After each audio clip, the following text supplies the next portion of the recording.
Scooby-Doo Meets the Boo Brothers, made in 1987, is one of Hanna-Barbera's, can't speak, feature films made in the 80s in a part of a series called Hanna-Barbera Superstars 10.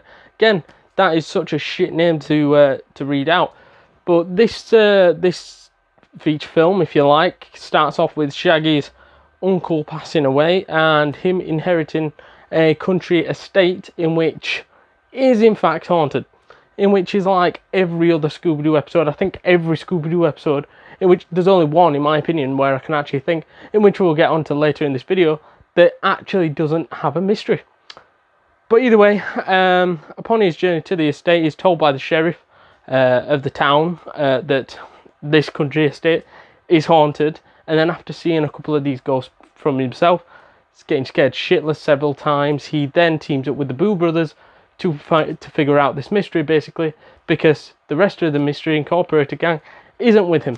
So to start off with, I really liked how, without the rest of the Mystery Incorporation gang in this particular feature film, this actually wasn't too bad. And I've seen some bad ones where the rest of the gang isn't in it, and it sort of ruins it. Whereas this one, it coped with not having the likes of Fred, Velma and Daphne not in this particular feature film, and they were able to keep the origins of Scooby-Doo going because it had a mystery in there as well. Because on another Scooby-Doo feature film called Reluctant Werewolf, which I think is which is part of the Superstars 10, I think, there's not a mystery in that one.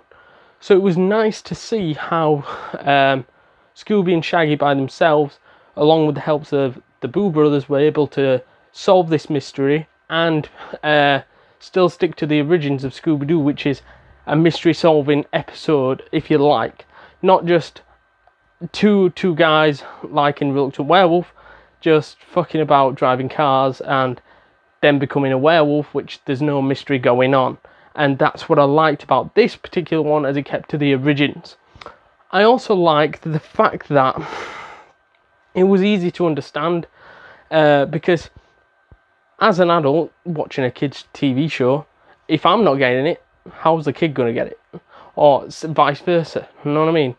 And I know it's an easy point to say, but it's easy to understand. I got the story. It was an easy story to understand. Very, very basic, but had some chuckles along the way, in the likes of when Scooby is dancing with an ape, in which you don't get in these day and age cartoons, as far as I'm aware. Don't watch many of them, modern day cartoons and that, but I haven't seen those sort of stupid things happening in these modern day TV shows and modern day kids cartoons, whereas the old classic cartoons show him like a dog dancing with an ape, or in Tom and Jerry, like with the funniness between the dog and obviously the cat chasing, obviously the dog chasing the cat all the time and things like that. And I think you don't get that in modern day sort of cartoons, and that's what I really liked about this one, as it was like a blast to the past, obviously, because it is an old cartoon, if you like. So yeah, now getting on to what I don't like. I didn't like about this how the fact that Scooby's shirt changed. And you might be like, what the fuck is that guy on about? Honestly, for years upon years, Scooby's shirt was green. Yeah, can we all agree? Right? And then they decided, do you know what? For this decade, I've got an idea. We're gonna change the shirt red. Who the fuck came up with that idea? Who the fuck came up with that idea? It is the worst decision ever, because he is stereotypically known for wearing green shirt and then sort of like tracky bottoms, if you like, something like that, right? And then like some brown or like black bottoms. I think it's like brown. Yeah, that sounds right. And when you change the colour of the guy's shirt, it just ruins it for me, because it makes it look like the fact that we ran out. It basically looked like, to me anyways, that they just went, we haven't got a green pencil, fuck it, we'll use a red just this one time. And then they're like, we'll do it again. We'll do it again. And it makes it look daft. It stands out, and it's like me sticking my dick into a beehive. It doesn't make any sense. Why would you do it? And what the fuck are you doing? You know, it just stands out. It's not meant to be there. And I'm talking about the shirt, by the way, but the dick's not meant to be in there neither. But still, I just think, what the fuck are you doing? It's like, there's bigger things in the show you could change. The story, you could bring in a new character, but changing the guy's shirt colour, that is something new. You don't see Horrid Henry walking around with a bright fucking, I don't know, green t-shirt now, do you? You know what I mean? It would just look daft, because he's known for having the blue and yellow sort of jumper thing. He's daft. Fucking daft. Anyways, something else I didn't like was the fact that, although I mentioned earlier it was a positive how Scooby and Shaggy were able to deal with the problem themselves, I prefer episodes of Scooby-Doo with the whole gang in, right? With Velma, with Daphne, with, I've missed one out, Velma, Daphne, Fred, Scooby and Shaggy. And then if you want to bring Scrappy in for an episode, I think he's in this one, then fine, you know what I mean? But at least have the main basis of everybody in. I just didn't get the point in leaving the rest of them out. I don't know if there was a sort of reason why they didn't put those three main characters in, because to me, I think that you get different character developments going on when there's different characters there, and there's different personalities there as well. So like with Fred, he always wants to set a trap off, and Velma is sort of like the smart one, the brainy one, and then Daphne's sort of like the fashion one, gets anything out of a handbag to help out with the sort of fuck ups that might be going on.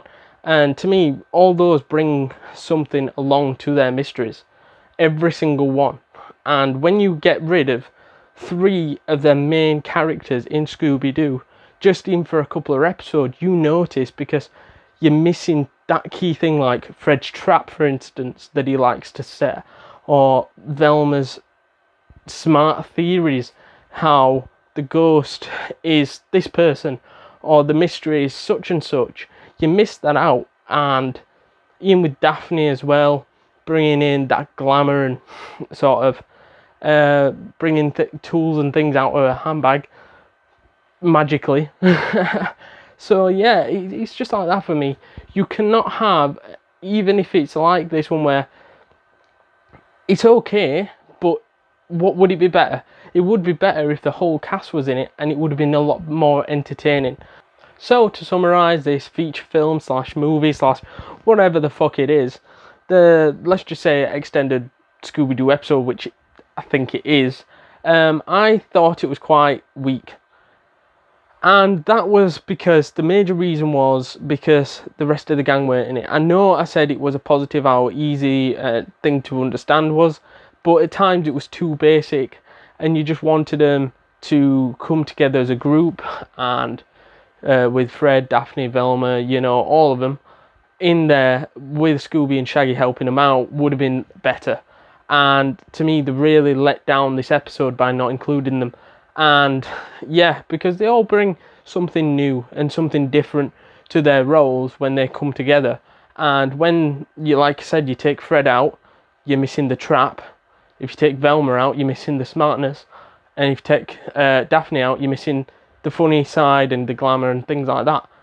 But when you put them all in together, it's like they all go together in sort of a huddle and an unbreakable bond sort of thing.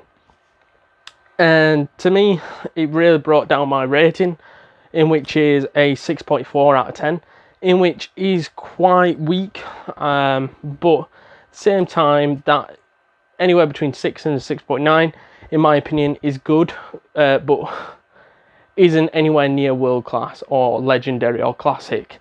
It is nowhere near those levels, and like I said, the ways it could get into world class would have been to have included the rest of the gang, and to maybe have, like I said, not change Shaggy's shirt colour. That's what it all comes down to here, Shaggy's shirt colour. Yeah. So if you've enjoyed this video, guys, hit that like, subscribe, hit the like button, sorry, hit that subscribe button as well. Hit the notification bell for weekly notifications, because we do try to upload a video weekly. This week there's going to be about 3 out, so stay tuned for those. And yeah, if you've got any suggestions as well, what you want on this channel, get in the comments down below and let us know what you want to see on this channel. And anyways, I'm going, so in a bit, see you in the next one. Before you go, click this one to see more reviews like this one. Honestly, a full playlist here for you to go and check out. Click this one. However, if you just want to watch just one more video, just click this one. This is our newest video right here.